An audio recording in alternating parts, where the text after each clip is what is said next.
안녕하세요. 서울유재인비뇨기과 박지현 원장입니다.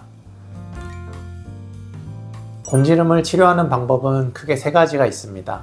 가장 확실한 방법은 레이저 치료인데요. 레이저로 제거할 때의 장점은 한 번에 모든 병변을 쉽게 제거를 할 수가 있다는 거고요. 거의 완벽하게 제거할 수 있고, 제거하고 나서 그 결과물을 바로 확인을 할 수가 있죠.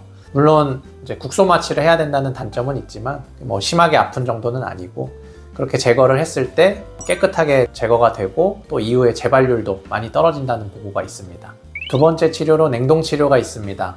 냉동 치료는 액화질소를 사용해서 병변에 액화질소를 뿌려주고 급속 냉동을 시킴으로써 제거를 하는 방법입니다. 대개는 마취를 안 한다고 하지만 실제로 마취 없이 냉동 치료를 했을 때 굉장히 아파하는 분들도 계십니다. 또한 큰 병변의 경우에는 한 번의 치료로 완료가 되지 않는 경우가 많습니다. 그러면 두세 차례 연속적으로 또 치료를 해야 되는 경우도 있고요. 재발률도 좀 있는 편입니다. 세 번째 치료는 연고 치료인데요. 연고는 집에서 자가로 할 수 있다는 장점은 있지만 굉장히 시간이 오래 걸립니다. 수주에서 수개월까지 걸릴 수가 있고요. 또한 그 연고가 좀 독한 편이라서 일반적인 정상적인 피부에도 조직 손상을 줄 수가 있기 때문에 크게 권하지 않는 치료라고 생각하시면 됩니다.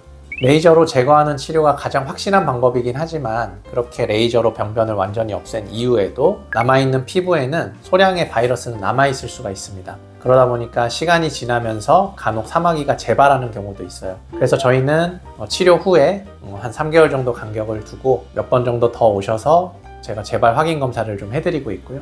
만약 재발한 부분이 있다면 그때그때 추가로 제거가 필요할 수 있겠죠. 근데 만약에 더 이상 재발하지 않는다고 한다면은 결국에는 남아있던 바이러스들이 시간이 지나면서 점점 사라진다고 보시면 되고요. 다만 이제 그게 완전히 소멸된 거를 확인하기 전까지는 바이러스가 나한테 있기 때문에 전염력이 있다고 보는 거고, 그래서 그 기간 동안에는 당연히 성관계는 좀 피하시는 게 좋고요. 최종적으로 그 바이러스가 완전히 소멸했다는 게 확인된 이후에 관계를 하시는 게 안전하겠습니다.